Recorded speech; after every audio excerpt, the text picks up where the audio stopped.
guys, welcome back to Wind Down with Books with your girl Kay. As you can see by the title, we are reviewing Queenie. Shout out to everybody who suggested this book review. I know it's been a while, a week to be exact, but we here. So you already know the vibes. I already have my wine. Today I am drinking Barefoot Pink Moscato. So grab your glass. You already know the vibes, guys. You already know the vibe. With Queenie, you're gonna need the wine. Ooh. Alright, guys. Alright. So, Queenie. When I started reading the book, I instantly thought, like, yeah, sis got problems. Not even gonna lie. I think, like, sis got problems. So, let me give you the backstory on Queenie, then I'm gonna go into what I think about her character. So, Queenie is a African-American, British, Jamaican woman. At the time, she was in a relationship with a white male named Tom. Her and Tom broke up. Queenie works for is either the Daily News or something like that, a newspaper. She's low level. She's trying to work her way up to the top, trying to get her work in there, you know, to get recognized, notice. So she tries too hard at her job. Queenie has a best friend she's African, and then she's also friends with two other white girls. So for the most part, Queenie is surrounded by white people. She's not surrounded by her own kind. Queenie, she's a voluptuous woman. She's a voluptuous woman, but she's pretty. And in the book, you know, she's going through her breakup with Tom, and because of that breakup, she's dealing with depression, she's dealing with anxiety, she's dealing with, I feel like her confidence is not there. What's the word I'm looking for? I can't think of the word right now. Yeah, so I'm gonna come back, but her confidence is not there, and you know her life is turning upside down. Being that she's going through this breakup with Tom, she's starting to not eat. She's not taking care of her body. She's slacking on her work. She's not self-aware of like her actions. She's sleeping with everybody under the sun, like as far as men go. And we're gonna get into that. Right, so with Queenie, my thoughts on Queenie's character is that for the most part, in the beginning, when you start reading the book, you're gonna be annoyed with her character. Honestly speaking, I was annoyed with her character. If you just reading the book for the simple fact that she was just engaging in bad behavior, and it was just like, yo, like. In your head, it's like, yo, get over it. It's just a breakup. You know what I'm saying? You going sleeping with different men. You letting these men do whatever they want to you, and you're not caring about your safety. And it was just mad annoying that she just kept wanting people to feel bad for her and kept talking about the same problems over and over again. I'm just like, yo, if I was your friend, like, what's good with you? Like, I'm trying to help you, but you not listening. Like, I'm wasting my time. And honestly speaking, Queenie is a lot of us. You probably have a lot of Queenies in your life, and Queenie is a relatable character. Queenie could be any one of us. You understand what I'm saying? So in the beginning, when you're reading the book, her character can annoy you, but when you dig deep, it's like she's relatable because she's going through real life problems. So, for example, I'm just name a few. I'm not gonna remember everything. So Queenie has mommy issues. Queenie has daddy issues. Queenie is going through anxiety. Queenie was abused verbally. She's abused physically. She never dealt with her childhood trauma, and because she's never dealt with her childhood trauma, it is manifesting over into her adult life, which is correlating to the way she is, the actions that she's engaging in. You know, she never dealt with those problems, so they manifest and they becoming conscious. She's dealing with her body weight. I don't truly think that she's comfortable in her skin. In my opinion, she needs the approval of those around her. She can't stand on her own. Also, she has family. Like she got family, like her grandparents and her grandparents, grandpa, grandfather, and all that. She has a mom. She doesn't know her dad. Like, I think she knows her dad. No, she knows her dad, but he's not around, you know. At the time, the reason why the dad's not around, the dad is back in Jamaica. The mom was messing with the dad until the mom found out that the dad had another family, and you know how that go. So she's dealing with that. Where did I stop? I don't even remember what I stopped. So yeah, so she's going through a whole bunch of stuff that she's never dealt with, which is why, you know, her actions are questionable. So let me pause there. I need some wine. Woo. That's some good shit. All right. So Queenie, oh yes, this is where I was going with it. Queenie has a family, but she never had that family dynamic. Like, she never grew up feeling like a family, you know, as far as family coming together on holidays, family loving each other. She's never truly felt love by anyone. And when she was in that relationship with Tom is her ex-boyfriend, the white boy, she felt that family. She felt like, you know, she felt like, you know, she finally was able to experience that family with Tom, and she loved it, and she wanted it, you know, she wanted it to continue, she wanted it to grow. So her and Tom broke up for the reasons that, honestly speaking, Queenie needed a reality check. Queenie was mean to Tom.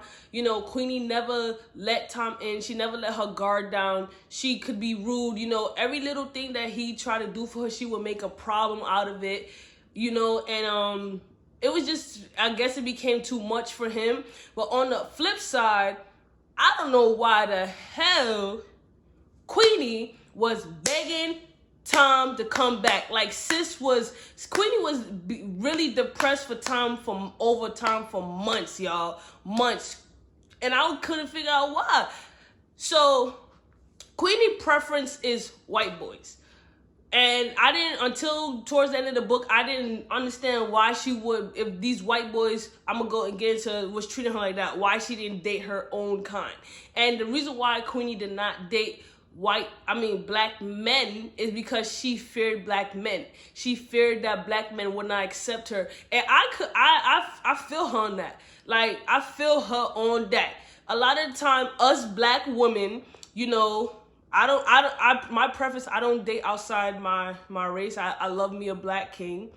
But for the most part, for those who do date outside their race, you know, sometimes you feel like a black man is not going to treat you like the queen that you are, is going to use you, abuse you, going to look at you differently, whereas another race come in and treat you like the queen that you are, and it's just like, you know, why you can't get this from your own kind. So I understand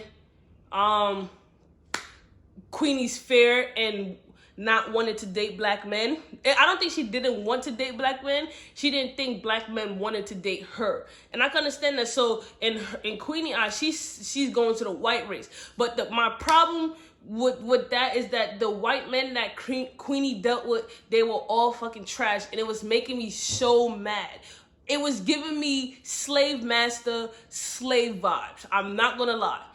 Like, I'm not going to lie, and I'm going to tell you why. So, again, Tom is white, right? So Tom's uncle, Tom's brother was racist. Like, they would make little shady racist jokes towards Queenie, and Tom would not defend her at all. Tom be like, oh, you know how my family is. You know how my grandfather, my uncle, grandfather, whatever, whoever he was, grew up back in their time. It's hard for them to turn that switch off.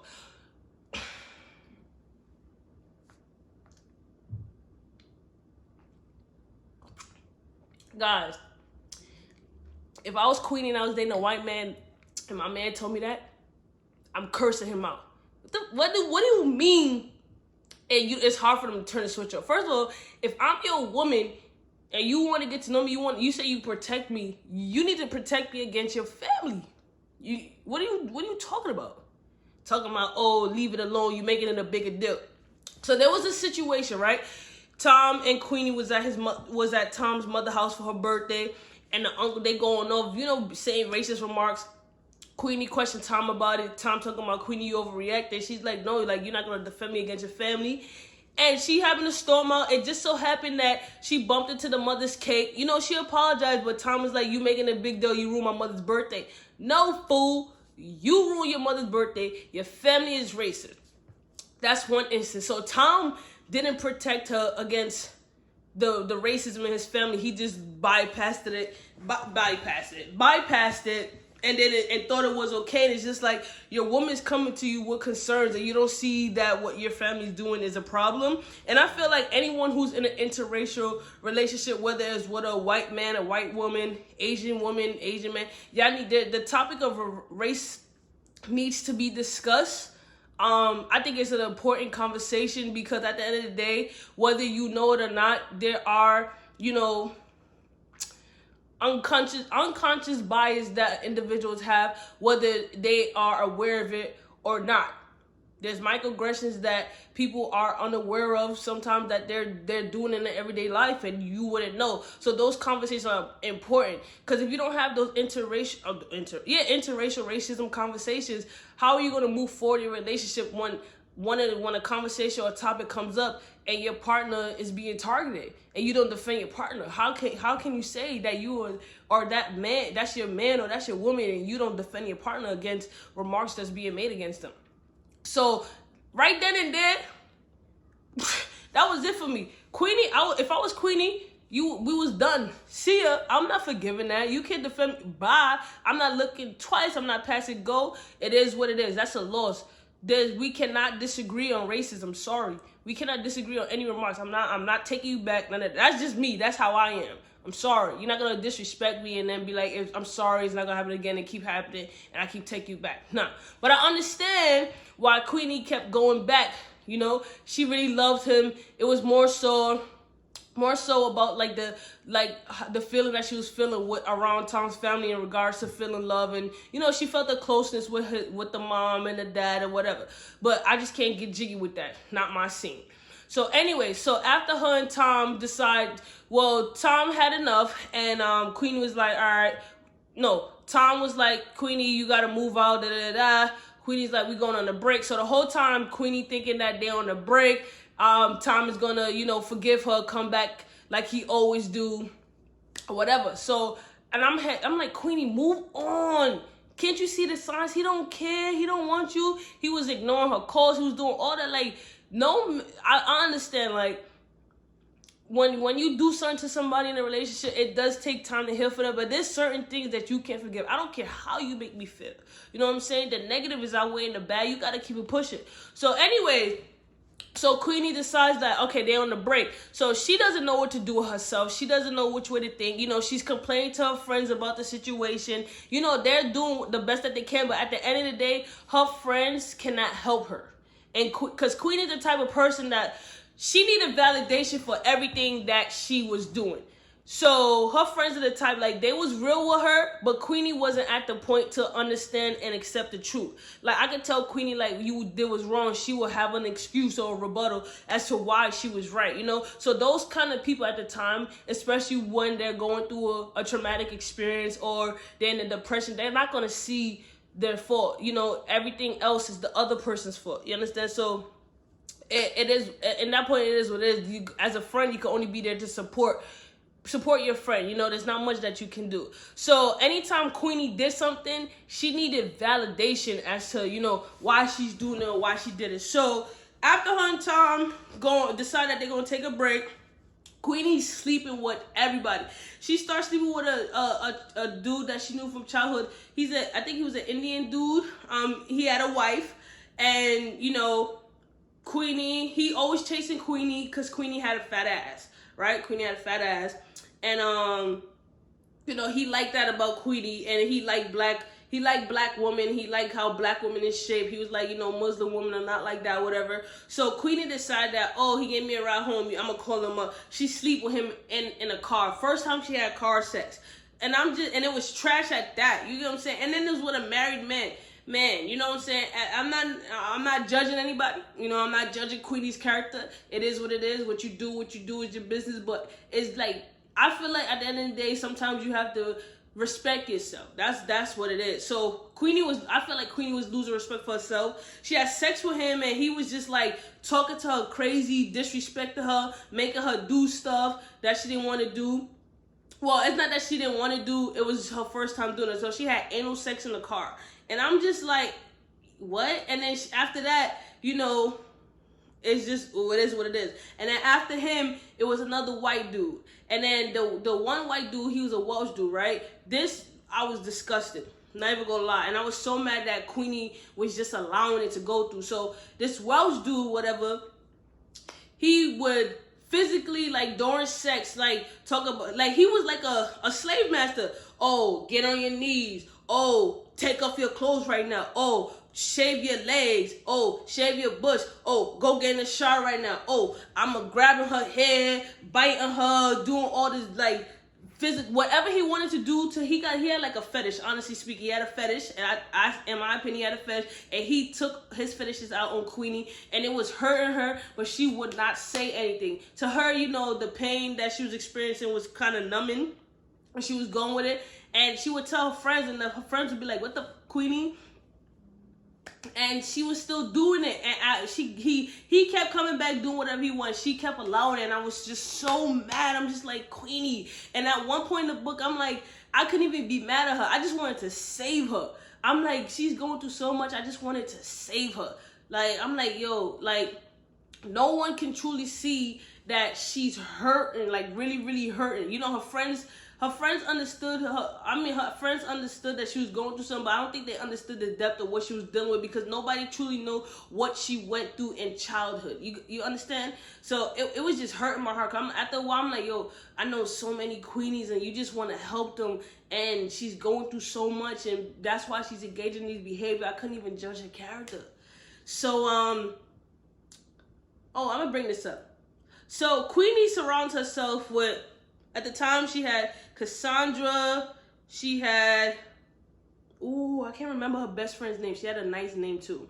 She had her African best friend, forgot her name, and then Darcy. Darcy, she's really cool with Darcy. Darcy's Jewish. Darcy's a real one, and I can't remember her black friend's name. Honestly speaking, I cannot remember her name, bro. Cannot remember her. Oh, Cheskazia, that's her name. Had to open the book. So yeah, they real ones. And then she was friends with Cassandra. I hate fucking Cassandra.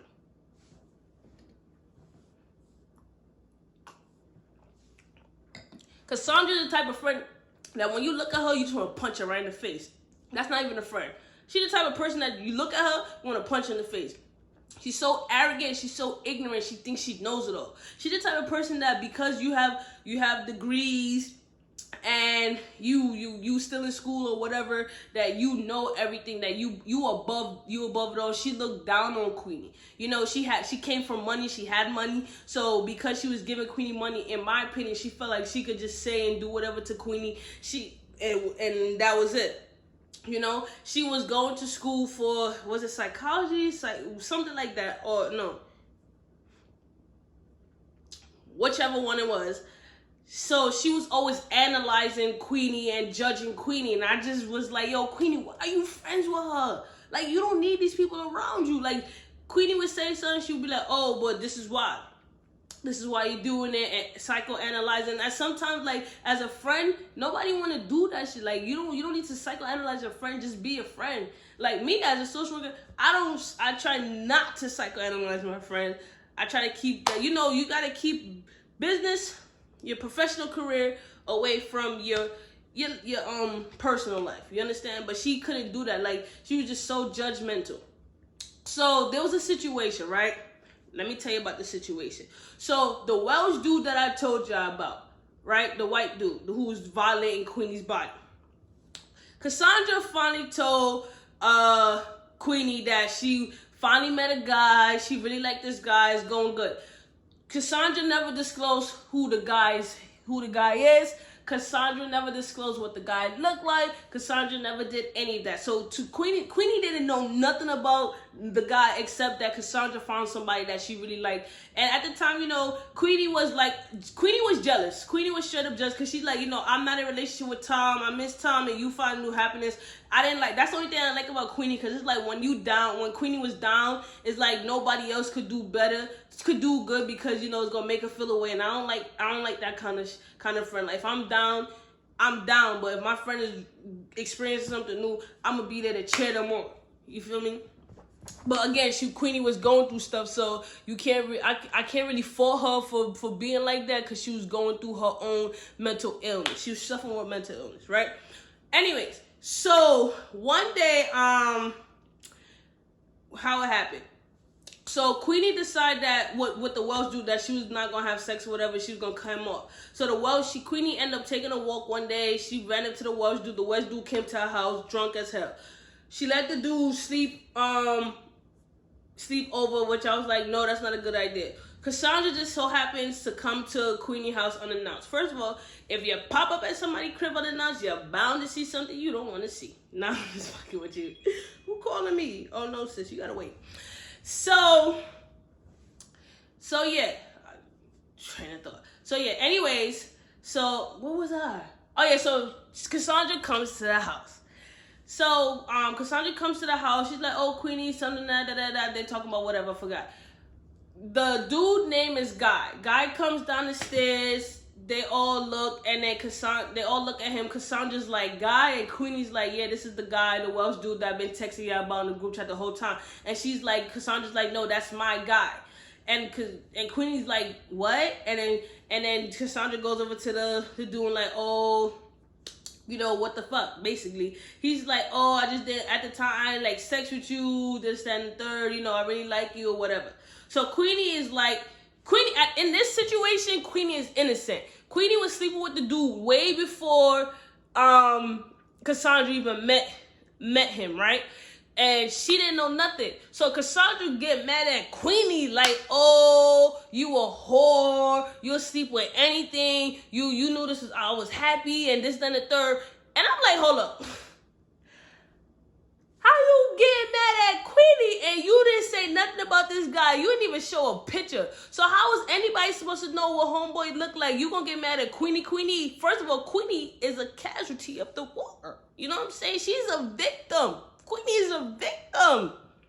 She's a victim. She didn't know nothing.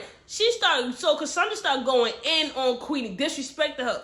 And I felt like in that moment, everything that Cassandra said, she meant that shit, and she always felt that way. It just took this situation for her to really say it. You know what I'm saying? And I was just like, you don't need that person in your life, Queenie. What do Queenie do?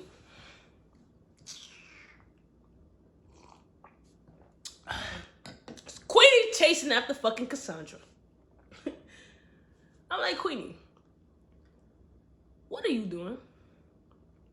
Why are you chasing after her? She just disrespected you to the T. And you running after her? I'm like, and I start screaming therapy. You need it. You need it. Because no way in hell somebody talking to me like that. Because you really felt that way. You know what I'm saying? First of all, me and Cassandra could never be friends. That's number one. She wouldn't even made it past the acquaintance stage. I don't know you, sis. But for you to violate me like that, nah, Queenie keep texting her, whatever. And then listen to this shit right here. So I think it was a month or two after Cassandra like Queenie pull up to my house. Queenie pulls up to the house. Cassandra basically says, oh yeah, you know, you're the reason why, and Guy thinks that we need to relocate and start over, and I'm moving away with him, and I don't want to be your friend. First of all, you telling me the guy that you with cheated on you with your best friend, was lying to you, deceived you, got you to turn your back on your best friend, and now you moving away with him? It's a movie. It's a movie. So then I'm just like, nah, this can't be real. So that's what happens. So Cassandra Evans stopped being friends with Queenie. I'm like, whatever.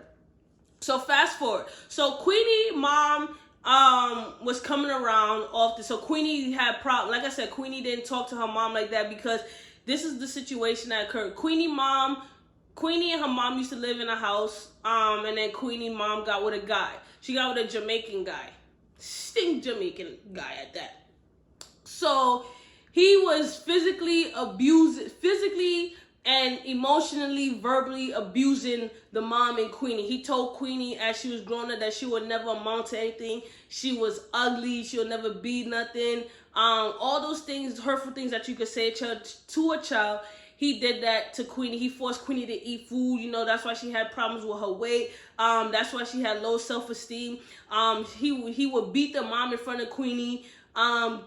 He also abused the mom in front of Queenie, and Queenie couldn't understand, you know, why her mom was with him, why her mom didn't stick up for her, why her mom didn't defend herself. So Queenie and her mom at one point, they were really close together. Once the dude came in, you know, they grew apart. Queenie started hating her mother. Queenie ended up going back to, I think it was like the little cottage or condo, whichever one. And Queenie basically had to raise herself and fend for herself. And you know, it was a traumatic experience that she went through, and she didn't tell anybody. So as she's growing up, you know, she was experiencing nightmares, tremors and all that, and it was really manifesting. You know, when you have problems, especially like stress manifests your deepest fears. Stress manifests your life stressors. And if it's not dealt with, or you don't speak about it, you just continue to hold it in, you will explode, you know? And that was that. And at one point, Queenie was going through it. And then Queenie was also, you know, she had a decent job, and because she wasn't doing what she needed to do, and those life stresses was just coming at her left and right, she started falling behind at work, taking care of business, her personal life, her professional life, her career. You know, at the time, her boss really tried to save her, and try to avoid giving her warnings. But at one point, she had no choice. Sometimes you just gotta give a person a warning. Queenie just couldn't get it together. And then Queenie also went through a situation at work where it was like another white dude was chasing Queenie. Queenie gave it up to him in the bathroom, right? Queenie didn't know that the homeboy was married. Homeboy decided that he gonna go to HR and file a complaint on Queenie on HR. Queenie ended up being suspended from work, and I'm like, that's bullshit. Like, y'all didn't even give Queenie a chance to explain herself. Y'all basically suspended her, and I was just like, you know, I don't care. I'm gonna play it's not a car. I think it was a race thing. You automatically believe the white boy over the black woman. How ironic is that? You feel me? But anyways, so all these problems, and then, you know, at one point, Queenie was getting tired of living the same day-to-day life and going through the same problems, and, you know, she was just struggling. Also, Queenie was also struggling with a miscarriage. So she was pregnant with Tom's baby. She had a miscarriage. She didn't know at the time that she was pregnant, and then nobody knew she had a miscarriage. She was holding that in. So she was also dealing with that, and it was like, you know, she was just going through a lot, and she had people to talk to, but she didn't really, I don't think she felt safe and comfortable enough to truly express everything that she was feeling to the people around her. She didn't have that level of comfortability where I'm gonna run to my friend and tell them everything. So she was bottling up everything inside. So when she went to the clinic or whatever, and Queenie kept going to the clinic all the time, and, you know, the clinic knew that she was having unprotected sex with all these men. Like, it was a lot of men, no exaggeration. And one of the ladies gave her a referral for a therapist. After everything, Queenie decided that, you know, she don't want to live like that. She want to see a therapist. Now, Queenie is Jamaican, so she decided that she was going to tell her grandmother, you know, let me stop. When Queenie got suspended from work, she couldn't afford her rent, so she had to move back in with her grandparents. When she moved back in with her grandparents, you know, her grandparents are strict, so she had to abide by their rules, and, you know, she didn't want to, she had to do it. She had no choice but to abide by their rules, but it was a lot. So Queenie, Jamaican parents, especially the grandmother, when Queenie informed the grandmother that she wants to go to therapy, the grandmother felt like disrespected. She felt like Queenie, you going out to tell these people your business. I didn't grow up like that. We're strong. You just deal. You experience these problems. You deal with it and you get over it. And that's a problem. So the grandmother told the grandfather that Queenie wants to go to therapy and shame the family, because to them going to therapy is shaming the family. And the grandfather was like, no, let her go. Maybe if we all took up the thought of going to therapy, we wouldn't have to suffer so much. And I applaud the grandfather, because it's so true. Therapy, being Caribbean, going to therapy and telling somebody that's outside of your family net, your business, that's shaming the family. That's basically you going against your family. And I agree with the grandfather. If a lot of us didn't grow up with that mentality, we had the outlet to go to therapy and the blessing to go to therapy, I feel like we would be okay. We would be able to move forward in life and understand that, we can get through it. And what we went through is not, I'm just saying we, but like I'm talking about Caribbean people, black people, the black community, or like Asian community. And I'm talking about everybody, but specifically because they were Jamaican, I'm talking about the Caribbean culture. What they experience is not okay. Like, it's not okay to grow up like that. It's not okay to be told as a child that you're never going to amount nothing, you're worthless, you're ugly, this and that third, because that truly carries on how do you present yourself as an adult. And I'm like, yeah, so Queenie started going to therapy. At first she was reluctant to it, and she didn't really accept it. But then as she started going through each session, her therapist was a very good therapist, in my opinion. She helped Queenie work through her fears and helped Queenie acknowledge that, what you went through wasn't okay, and what your mom went through also wasn't okay. And Queenie, at the time, because Queenie grew up hating her mom from the situation, Queenie's therapist helped her realize that her mother is human. Her mother also went through these things. Her mother did what she did to protect her, and you have to give her a chance. And from the therapy sessions, Queenie's able to reconciliate with her mom. She was able to talk to her. She was able to get in a better headspace. She was able to maneuver through life and understand that she's okay. She was being able to deal with her anxiety and realize that at the end of the tunnel, I can do it. Queenie has to in the book, Queenie was putting in the work. It was going slow, but she was putting in the work to gain back some confidence, to gain some self-worth, to gain what's the word I'm looking for? I think in general, to gain respect for herself, but to realize like the behaviors that she was engaging with and what wasn't okay. I like the book. I wouldn't rate it a 5. I would rate it a 4. I felt for Queenie. I've ran into a lot of Queenies in my life, my personal and my professional life, and it's truly hardening what a lot of black women have to go through, what a lot of black women went through. And I like I said in the beginning of the book, I was annoyed by Queenie's character, but at the end of it, I just wanted to save her, because she was truly hurt and nobody was really seeing that hurt. And when you hurt like that, you self-destruct. But I'm glad that in the end, she went to therapy. She was getting the help that she needed. She was able to come out okay. Because while I was reading, I was thinking that she was gonna die. I really thought that she was gonna die. I didn't think she was gonna get help. I thought that she also might catch a disease or something. And it was saddened.